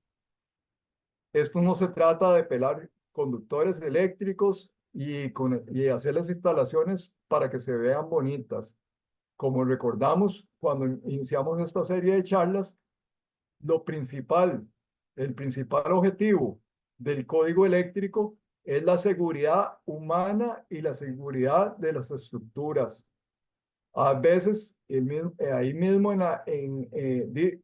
decía o dice en el artículo 90, dice que a veces se puede complicar y a uno le puede parecer más complicado de la cuenta. Y a mí, como ingeniero, yo a veces digo, puña, ¿por qué no lo hicieron de esta otra forma? Pero ellos ya van por la publicación, por la versión 56 del código eléctrico, ¿verdad? Ya tienen más de 100 años de estar publicando el código eléctrico y esto ya lo tienen más que revisado. Es un panel de expertos ahí de más de 5,000 personas y cada 3 años, que es normalmente lo que publican el código eléctrico, hacen una revisión exhaustiva para ver qué cambios se implementan y si uno tiene la capacidad y el conocimiento suficiente, puede hacer sugerencias y mandarlas. Aquí a través del CIEMI se pueden enviar, ¿verdad? A través del Colegio de Ingenieros, de mecánicos, eléctricos y de mantenimiento, a través de ellos se puede mandar ¿cómo se llama? Las sugerencias y allá lo analizan y si es válida, ¿cómo se llama? La incorporan y si no es válida, ¿cómo se llama? Le contestan a uno que no procede, ¿verdad? Entonces, esto está más que estudiado. Ya, como dicen vulgarmente en la calle, ya no hay que descubrir el agua tibia. Ok, volviendo al artículo 310.106, ahí vemos, digamos, los calibres de los conductores. AWG, que como les dije, que ese es el estándar americano. Entonces, para lo que vamos a ver aquí es la primera fila, que son de 0 a 2,000 voltios, que es lo que normalmente utilizamos nosotros. Entonces, en 0 a 2,000 voltios, en cobre, lo mínimo que hay es 14. Y en aluminio o cobre revestido o lo que le llaman copper clad aquí o cobre aluminio es número 2. ¿Ok? Ese es el tamaño mínimo que hay. Si a usted le dicen, no, voy a hacer para ahorrar, le voy a utilizar un conductor número 16, 18, hay conductores 16 y 18 que se usan en industria automotriz, pero no cumplen con lo del código eléctrico, no son para utilizarse, eso es para conectar halógenos o para conectar el radio del carro o cualquier otro dispositivo de corriente directa, pero en cuanto al código eléctrico, en cobre lo mínimo es 14 y en aluminio o aluminio revestido de cobre es 12. ¿Ok? Y ahí eso es en voltajes de 0 a 2000, que es el THHN que utilizamos aquí normalmente. Permiso, don Alejandro. Bueno, comenta don Carlos Castillo que obvio que no, solo hay desconocimiento por parte de nosotros los arquitectos, los electricistas, constructores y hasta ingenieros electricistas. Y hago mi comercial de que nos quedan 10 minutos. Gracias. Ok, claro. Ok, el artículo 312 son lo que son gabinetes. Gabinetes son, le llaman el código eléctrico a lo que son las cajas eléctricas, ahí a mano izquierda de la imagen. Las cajas de corte, que son las cajas que ahora ya casi no se usan, pero las cajas que le llamaban portafusibles, que tenían una palanca, normalmente a un lado, que antes utilizaban en lugar del breaker principal, después del medidor ponían una caja de fusibles con una palanca, y los envolventes para los aparatos de medida enchufables, que serían las cajas para los medidores. En el artículo 312 se ven todas las características para las cajas de breaker, las cajas de fusible y las cajas para los medidores eléctricos. ¿Ok? Igual que lo anterior, en el 312.2 dice que tiene que ser ser aptos para lugares húmedos y mojados. Otra vez les presento la imagen que es lo más característico de una bomba de piscina, ¿verdad? En los lugares húmedos y mojados, los envolventes de tipo superficial, dentro del alcance de este artículo, se deben colocar o deben estar equipados de manera que se evite el ingreso y la acumulación de humedad de agua dentro del gabinete o dentro de la caja. Ok, otra cosa importante, y vean la flecha amarilla.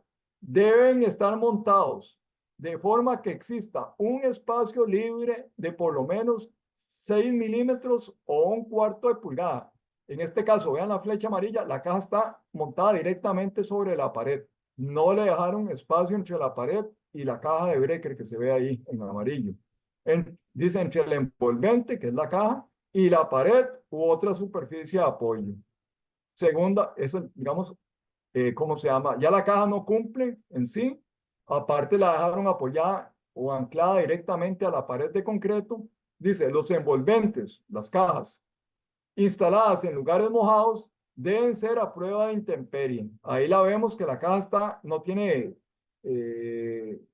puertas, ese cuarto de bombas, y si llueve con viento, eso se va a mojar, ¿ok? Entonces no es una caja a prueba de intemperie, es una caja normal, ¿verdad? Y dice, se deben usar accesorios listados para lugares mojados en envolventes, en lugares mojados o canalizaciones o cables que entran por encima, perdón, por encima del nivel de las partes vivas y no aisladas. Vean la flecha roja, ahí se ve el cablecito que viene de la losa, en la parte de arriba, seguro es la alimentación. ¿Ok? Y eso es un cable que entró por ahí arriba sin ningún tipo de sello. Si se hace una filtración por ahí, se va a mojar toda la estructura interna ahí, todas las barras de la caja de breaker y se nos puede producir una oxidación y un cortocircuito o un recalentamiento. Igual, hago la acotación, vea la bomba en la parte de abajo alimentada con un cable TGP, ¿verdad? Que eso es prohibido. Y la otra acotación que hago, y que después lo vamos a ver, es que esa bomba debería, aparte de tener la tierra, el cablecito verde eléctrico, todos los equipos de una piscina tienen que llevar un sistema de aterrizaje, no la tierra del cable verde que viene de la caja de breaker. Tiene que tener alrededor de la piscina un conductor desnudo número 8, en el que se tiene que conectar, en cada esquina se pone una varilla y se tiene que conectar la bomba, sacar un cable, un conductor externo desnudo y conectarse de un tornillo que traen esas bombas, o por lo menos de una de las patas de la bomba algún tipo de tornillo, a esa malla de tierra que se pone alrededor de la piscina. Y tampoco lo tiene, ¿verdad? Entonces, son varias las violaciones que hay en este tipo de instalaciones. En la piscina es una cosa de muchísimo cuidado. Ya gente ha muerto ahí en la zona de San Carlos, hay varios, hace muchos años también creo que fue en lo que era el Irazú, en el Hotel Irazú. Me parece que fue en ese hotel que hubo también ahí alguien se electrocutó y no hace mucho en la zona de San Carlos, ahí de la Fortuna de San Carlos, hubo otro incidente. Don Alejandro, tenemos un caso de estudio en el chat, pero voy a dejarlo al final de la presentación como para discutirlo un poquito más, si le parece. Don Carlos Claro. Castillo, me salto hasta la consulta, don Carlos. Dice, entonces, ¿el espacio libre se logra colocando una tuerca a los tornillos de la caja o hay otra forma? Se puede instalar normalmente digamos, se puede utilizar un riel tipo strut o un strut, que son unos rieles que venden. Entonces, normalmente uno apoya ese riel a la pared y sobre eso atornilla la caja. Siempre y cuando la caja, a pesar de eso, la caja tiene que ser listada para utilizarse en ambientes corrosivos. En este caso, que está el cloro de la piscina, ya es húmedo y es corrosivo, esa caja tiene que ser certificada 4X. Son unas cajas carísimas. Entonces, a nivel profesional, ¿qué es lo que hago yo a nivel profesional?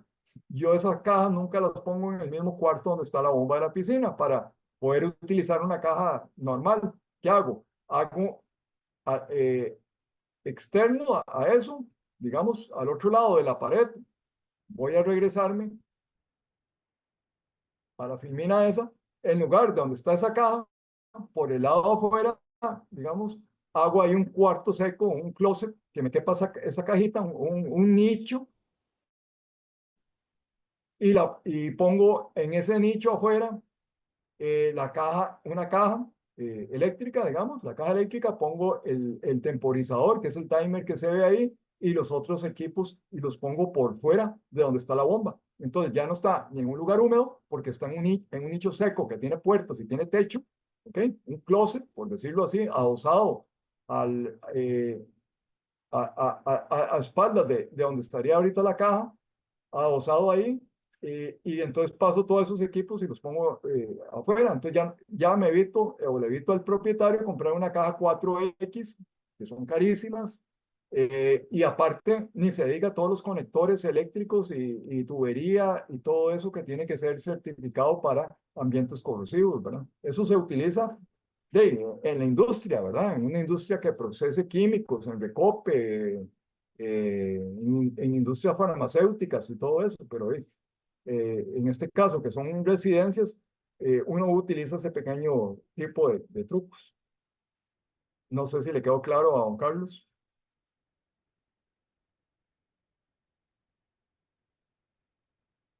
Pareciera que sí. Sí, dice que muy claro. Gracias, don Carlos. Okay. Aquí, la posición de la pared. Ya habíamos dicho que las cajas de breaker tienen que estar certificadas. Y no es que no diga, lo que me diga el vendedor de la ferretería, sino que tienen que estar listadas para ser empotradas en concreto. ¿Ok? Si no vienen con la certificación, no se pueden empotrar en concreto. Yo hablé ya con las dos principales proveedores o fabricantes de cajas aquí en el país y ninguno de los dos en marzo les solicité la certificación para ver si las cajas se podían, ¿cómo se llama?, empotrar en concreto, y a la fecha ninguno de los dos me ha enviado la certificación. Lo que me dijeron es que tienen pintura al horno, pero no tienen la certificación para ser empotrada en concreto. Me imagino que sería una caja de importación. ¿Y por qué es así? Porque en Estados Unidos nadie empotra en concreto. Allá sí, todas las paredes son livianas, ¿verdad? Entonces, de esa caja que es al horno, si la vamos a poner en una pared de gypsum liviana, no ocupamos ningún tipo de certificación para empotrar en concreto. Entonces, tenemos dos opciones. O la ponemos de parche en una pared de concreto y no la empotramos, y si no queremos que se vea fea, le hacemos un forro, un falso ahí, una columna falsa o algo de material liviano, y entonces la caja queda de parche sobre la pared de concreto con un forro de eso, o buscamos una pared liviana y la empotramos en la pared liviana. Esas son las opciones que tenemos. Y la tercera sería ya mandar a traer afuera al país una caja de esas que son muy caras. Entonces, en paredes de concreto, losa u otro material no combustible, los gabinetes se deben instalar de manera que el borde frontal del gabinete, o sea, la parte ahí donde lo ven, donde está llegando la cinta métrica, la parte frontal del gabinete no quede a más de 6 milímetros, o sea, un cuarto de pulgada hacia adentro de la superficie terminada. Ahí están viendo que ¿cómo se llama? Esa caja quedó a 1 pulgada. Eso no está cumpliendo. Y dice, eso es en pared de concreto. Y si es en pared de madera o material combustible o liviano, tiene que quedar a ras o deben sobresalir de la superficie terminada. Entonces, en pared de gypsum o pared liviana o de madera, a las.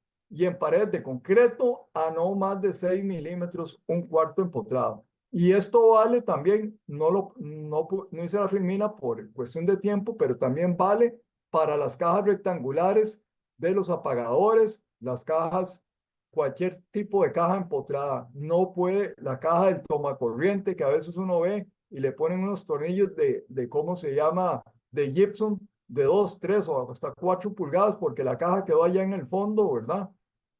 Entonces, eso está prohibido. Está prohibido que quede a más de 6 milímetros de la superficie terminada con respecto al borde de la caja. Y también está prohibido utilizar tornillos de gypsum. El único tornillo que es permitido para fijar las placas, ya sea tomacorrientes o apagadores, es tornillo tipo maquinaria de 32 hilos por pulgada, que es si ustedes compran un tomacorriente americano, normalmente viene con sus 2 tornillitos. Ese es el tornillo tipo maquinaria de 32 hilos. Ese es el único tipo de tornillo. Si se les perdió el tornillo, bueno, van allá a la Uruca, a la venta de tornillos, llevan la muestra y dicen, deme un tornillo de esto. Tornillo de gypsum, el tornillo metal con el que hacen para atornillar, ponen en el fondo de las cajas el punta broca que usan en el fondo de las cajas para fijar el cable de tierra, todo eso está prohibido. ¿Ok? Entonces, cajas de breaker, cajas rectangulares, cajas octogonales, cajas cuadradas, todos empotradas en concreto a no más de 6 milímetros. Si nos quedó por cuestión de repello, ¿cómo se llama? Una caja rectangular de un apagador muy honda, entonces hay que conseguir lo que le llaman anillos de extensión. ¿Qué es un anillo de extensión? Un anillo de extensión es como decir una caja rectangular que no tiene fondo, solo tiene las paredes y tiene dos lengüetitas para atornillarla y atornillar la caja que está en el fondo con este anillo y ya cumplimos con lo de los 6 milímetros. Hay de diferentes profundidades, de media, 1, 2, 2,5 pulgadas, o a veces lo que llaman aquí caja doble fondo, también se vale usar desde un inicio, ¿verdad? Porque hay mucho maestro de obras que ponen repellos muy gruesos, seguro les quedan desplomadas las paredes y el electricista calcula que le va a quedar a ras y al final de cuentas metieron, no sé, 1 o 2 pulgadas de repello o de pasta y ya la caja quedó muy honda. Esas son formas de solucionar. ¿Ok? El artículo 314, voy a acelerar el paso, dice cajas de salida, dispositivos de paso, conexiones, cuerpos de conducto, accesorios. ¿Qué son todos esos? En el artículo 314 se tocan todo lo que son las cajas cuadradas, digamos, de esos de 4x4 uniones, las cajas rectangulares para apagadores y tomacorrientes, Las conduletas que les estoy hablando, que es esa que tiene en la parte inferior de la imagen que dice conduit body, que tiene ahí los cablecitos con los conectores rojos, esas son las conduletas, y también las cajas de registro que van en el piso. Esas cajas de registro que hacen de cemento en los pisos para pasar los cables no son listadas y no son válidas, no se pueden poner ni en jardines ni en ningún lado. Es como si fuera un registro de aguas negras y que vienen aquí y ya la repellé y quedó muy bonita y para pasar por ahí los cables eléctricos no son listadas y son una violación al código eléctrico. ¿Ok? En todas estas tipos de cajas que ven en esta fotografía, tienen una capacidad, ¿ok? Entonces, en el artículo 314.16 dice que la cantidad de conductores en las cajas de salida de dispositivos, o sea, rectangulares, de conexiones, las cajas esas de 4x4, cajas de paso que le llamamos aquí, o en los cuerpos de conducto, que son las conduletas, ¿verdad? Las cajas y los cuerpos deben de ser de un tamaño aprobado que brinde un espacio libre para todos los conductores con envolventes. Entonces está esta tabla, que es la 314.16a, que en esta hay varias, ¿verdad? Igual, esta específicamente es para cajas metálicas y me dice, por ejemplo, ahí marqué en amarillo que una caja octogonal de 4 pulgadas por 2,5 de hondo, solo puede llevar 9 conductores número 2.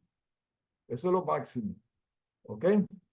Si fuera una caja cuadrada, por ejemplo, de 4 por 1,5, solo puede llevar conductores número 10, solo podría llevar número 8. Entonces, voy a poner un ejemplo de esto. ¿Ok? Entonces, en una caja cuadrada de 4 por 1,5, ¿ok? Nos dice que podemos llevar 6 conductores número 12. Vea lo que uno se encuentra en las inspecciones. Esa caja ahí, saliendo el 12 con la flecha, eso es lo que normalmente hacen en la calle. Ponen todos los conductores. ¿Qué pasa ahí? Se sobrecalienta la caja y vean, por dicha eso no fue en un proyecto mío, eso lo tomé en el internet, pero después de meter todos esos conductores ahí, se sobrecalentó una caja y se produjo el incendio. Entonces, todas las cajas tienen su capacidad. El ingeniero eléctrico tiene que velar por cuántos conductores se ponen ahí en las cajas. Eso es la función de uno, el inspector, ¿verdad? ¿Qué hago yo?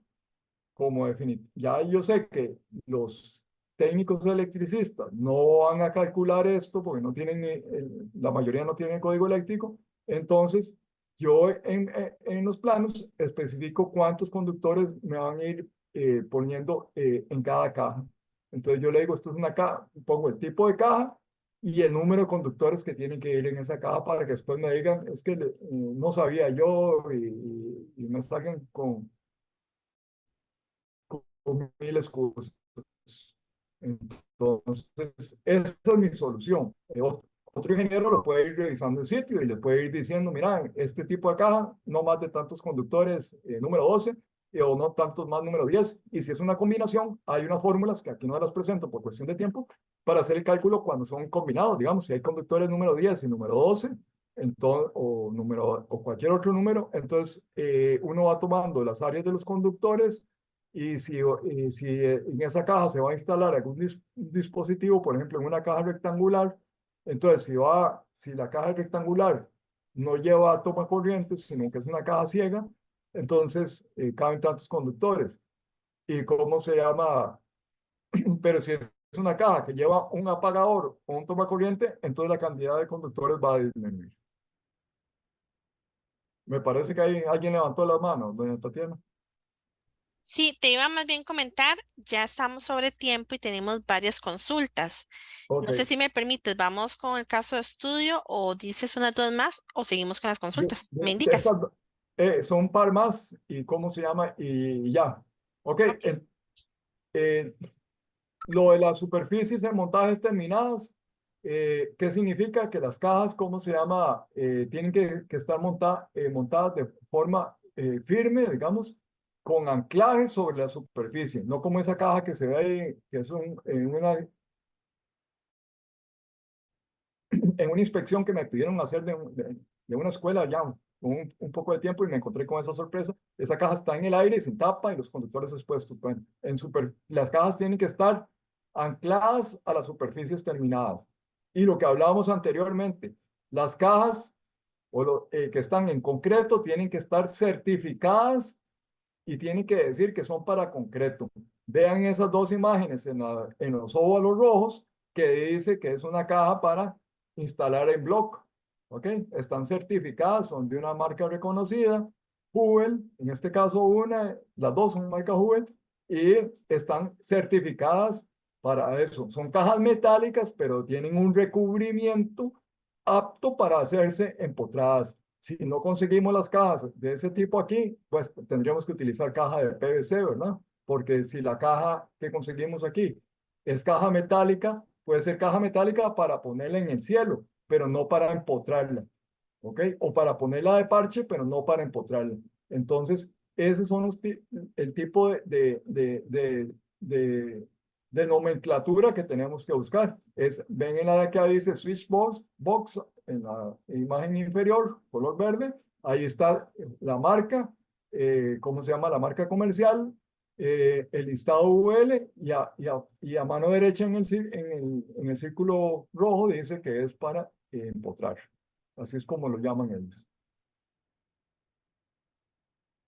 Ok, las cajas de salida, volvemos a lo mismo. Todas las luminarias que no estén, a menos que sea certificada la luminaria para no utilizar, tienen que llevar una caja. ¿Ok? Todas las salidas para luminarias tienen que llevar una caja, estén en pared o estén en cielo. Las luminarias, ¿verdad? Que estén en pared tienen que estar certificadas. ¿Ok? ¿Y cuál es la certificación? Nos tienen que decir el peso. Normalmente, las que están en pared y las que están en cielo, lo normal es que diga que son de 50 libras. ¿Ven? Ahí, esa es una caja de salida. En la imagen, no podemos usar cualquier caja octogonal ni cualquier caja rectangular para las luminarias. Esta es una caja que está certificada. En este caso, la imagen es de 50 libras para luminarias y también se puede utilizar para 35 libras para un abanico. La caja octogonal que ponemos en el entrecielo pegado a la losa como caja de paso no es la misma caja aprobada para fijar las luminarias ni los abanicos de techo. ¿Ok? Entonces, seguimos. ¿Cómo se llama? Las cajas para los ventiladores, ahí las estamos viendo, ¿verdad? Son cajas certificadas. Y dice que los tienen que estar con una certificación en la parte inferior. Dice que los suspendidos en cielo raso con un peso superior a 70 libras, ¿verdad? Y las cajas de salida para sostener ventiladores con un peso de 35. Es decir, hay de dos tipos. Aquí en la imagen de la derecha, que eso lo tomé de un manual, pueden ver en el óvalo que dice ceiling fan, ¿verdad? O abanico, y esas cajas que están ahí, todas esas que se ven en la parte de arriba, son para 70 libras, para abanicos de hasta 70 libras de peso. Hay otros abanicos que son de 35 y venden el kit. La de la derecha son para atornillar directamente a una viga o a un purlin que nosotros pusimos o a un tubo estructural. Y la de la izquierda, si no tenemos ningún elemento estructural, esa tiene dos brazos y esa en un cielo suspendido la fijaríamos a la estructura metálica del cielo suspendido. Esos dos brazos que se ven en la izquierda. Esas son hay de varios tipos, puse dos. Esos son los tipos de caja para abanico certificadas. Si no utilizan este tipo de caja, están con una violación al código eléctrico. Y último es lo del cable TGP. Ya, para cerrar esto, que sí quise, ¿cómo se llama? Meter esto. El cable TGP es como el que ven en la fotografía, ¿verdad? Se lo venden así, TGP 3x12 AWG. Es un cable, ¿qué significa 3x12? Que dentro de ese forro negro hay 3 cables THH número 12 AWG. Ese cable se clasifica como cable tipo bandeja, o sea, TC, que eso significa Tray Cable, cable de bandeja, y es un cable que se utiliza en la industria como cable de potencia y cable de control. ¿Ok? Entonces son 3, 4, 2, 5 conductores con un forro color negro normalmente. Ese es el cable TGP. THHN. Hay otro parecido que antes se usaba que se llamaba TSJ o se llama TSJ, pero no es cable THHN, sino que es un cordón flexible. Son un poco diferentes. Pero ahora en este punto vamos a tocar el cable TGP tipo TC. ¿Por qué TC? Porque es un cable para bandeja. Ok. Entonces, ¿qué son las bandejas? Las bandejas son ese tipo de estructuras que vemos ahí. Hay unas que son de malla, que usan mucho en los data centers. Lo pueden ver en la figura eh, derecha. La de izquierda a derecha, la segunda, esa se llama de rejilla. Hay otro que son tipo escalera. Y la otra es que son sólidas, digamos, la del centro. Hay diferentes tipos, pero todas son bandejas. Entonces, ¿cuáles son los usos permitidos que se le dé al cable TC? En nuestro caso, al cable TGP. ¿Ok? Dice que son para circuitos de potencia. ¿Ok? Potencia es para alimentar un motor eléctrico. De iluminación, luminarias. De control para controlar un equipo, digamos, para llevar la señal de control entre el panel de control de una bomba y el panel. Y de señalización, digamos lo que serían alarmas de incendio o cualquier cosa.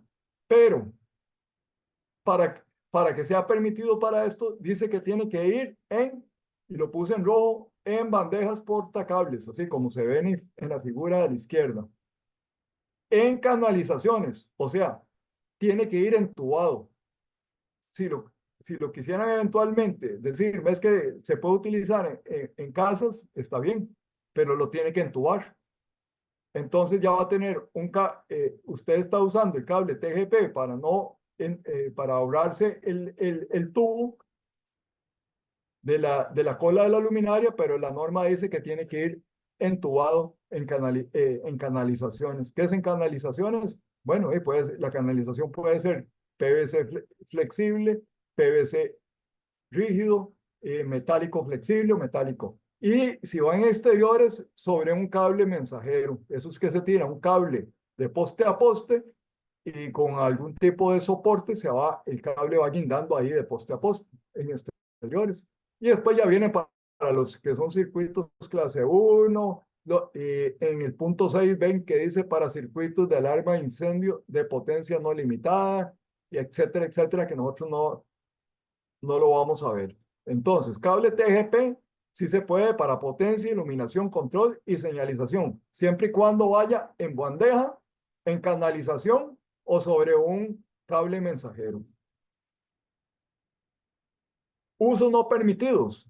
Dice, no debe instalarse ni usarse cables de bandeja o cables TC o el TGP es un cable de bandeja de tipo TC. Dice, instalado donde puedan estar expuestos a daños físicos. Como ejemplo, recordemos dónde puede haber un daño físico.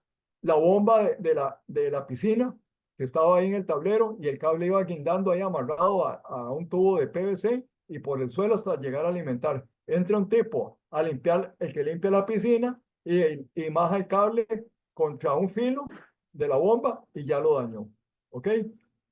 Y número 2 dice instalados. Otro uso no permitido y lo pongo en rojo. Instalados por fuera de una canalización o de un sistema de bandejas portacables. Ahí lo ven en las dos imágenes. ¿Ok? Vean que están los cables salen de la caja de paso que está pegada a la viga blanca a mano izquierda. Sin ningún tipo de canalización. Viajan ahí sobre la estructura del gypsum hasta la salida de las luminarias. Y en el caso de la derecha, todavía peor, ¿verdad? Porque pusieron ahí un entrecielo de caña y ni siquiera le dejaron, sacaron la cola y ni siquiera dejaron una caja de conexión para las luminarias ahí, sino que quedó el cable saliendo directamente. ¿Ok? Ahora sí, ya las preguntas, doña Tatiana. Gracias, Alejandro, muy amable. Más bien, muchísimas gracias porque muy amplia su explicación y en realidad la consulta que don Carlos tenía ya fue evacuada y por eso bajó la mano. Ok, Muchísimas gracias, en realidad de mucho, mucho interés para todos. ok, Le tengo un caso de estudio, me gusta mucho la consulta que está realizando la arquitecta Elsie 8. Indica, sí.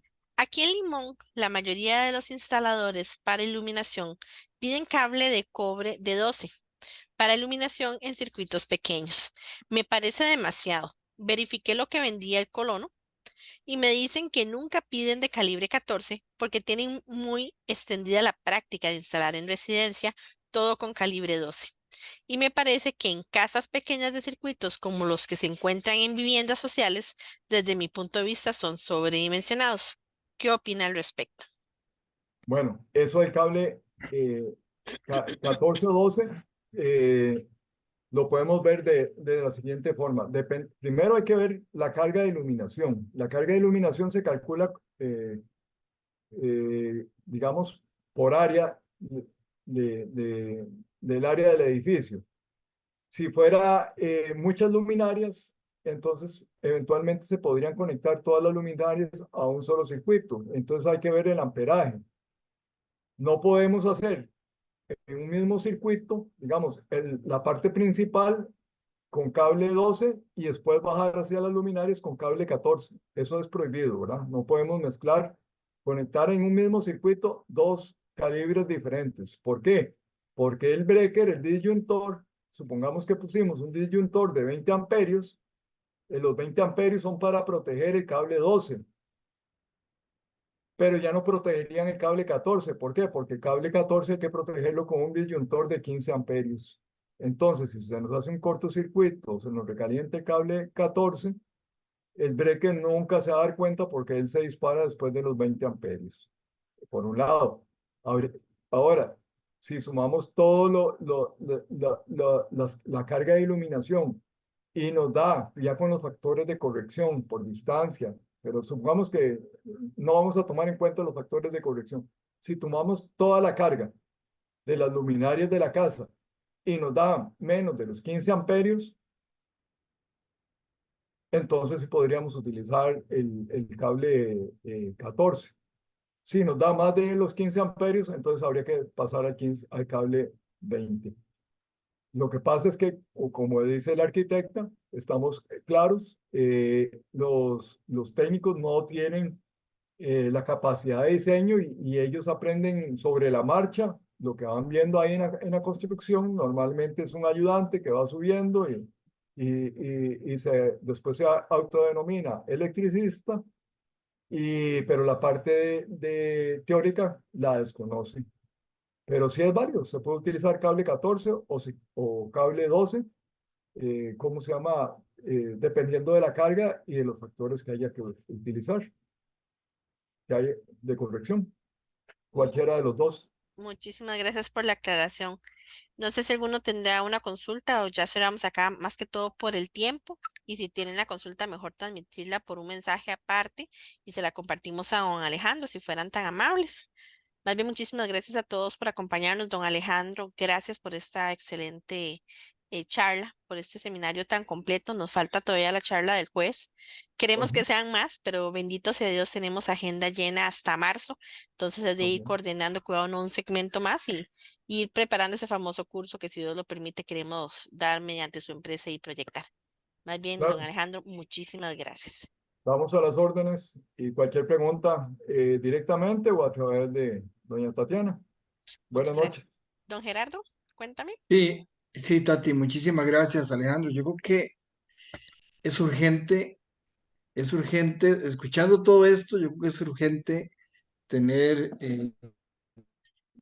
talleres en la parte eléctrica, porque creo que de igual manera, siempre se lo dejamos todo a los electricistas y se lo dejamos todos a algunos ingenieros, pero los ingenieros hacen inspecciones, pero usualmente son los electricistas los que generan toda la parte de conexiones. Entonces, tener ese tipo de conocimientos es básico para nosotros como arquitectos, sobre todo digamos, nos gusta construir. Entonces, Alejandro, vamos a ir planeando algo más interesante porque es importante que lo podamos tener por acá. Muchísimas gracias más bien y bueno, nos veremos el jueves si Dios nos lo permite. Y a todos, muchísimas gracias por acompañarnos. Claro, a las Así. órdenes. Sí, don Carlos, levantaste la mano. No sé si nos puedes hacer la consulta por aparte o será Sí, solamente un comentario a lo que dijo Gerardo. Yo no creo que... ¿Me escucha bien? perfecto, gracias. Sí, yo no creo que debamos asumir los arquitectos la responsabilidad. Como lo escribí ahí, me declaro sumamente ignorante. Hay tanto que no sabía, he aprendido ahora, pero por lo menos lo que he adquirido es la conciencia de lo poco que sé al respecto. Pero también me preocupa muchísimo que este es un problema de los ingenieros electricistas, porque mi experiencia ha sido malos ingenieros entonces, malos electricistas, pero sobre todo me enfoco en los ingenieros electricistas, que nunca he visto que, por lo menos en presidencia, que atiendan ese tipo de problemas, o que lo puedan, o que los identifiquen.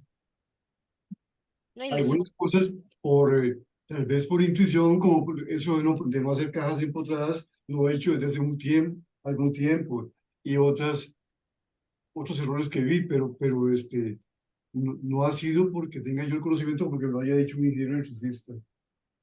Muchas gracias, don Alejandro, ha sido excelente la explicación de hoy, como todas, y y sí, no creo que debamos ser nosotros que tenemos que asumir la responsabilidad de esto, sino qué es lo que está pasando con los ingenieros entonces, es lo que más me preocupa. Gracias. Bueno, eh, Muchas gracias, muchas gracias. gracias, don Carlos, por sus intervenciones y Gracias, todas don las Carlos. consultas, pero sí también hacer como una anotación o analizar qué estamos haciendo nosotros a la hora de supervisar o cuando asumimos ciertas responsabilidades, que es lo que tenemos que tener mucho cuidado como todos como profesionales. Gracias, esto es súper importante. Por favor, si alguien tiene una consulta, la hace por aparte y nosotros se la transmitimos a don Alejandro. Don Alejandro, muchísimas gracias. Buenas noches a todos. Queda grabada la sesión, la compartimos por YouTube o por nuestra página web. Buenas noches. buenas noches. Sí, buenas noches.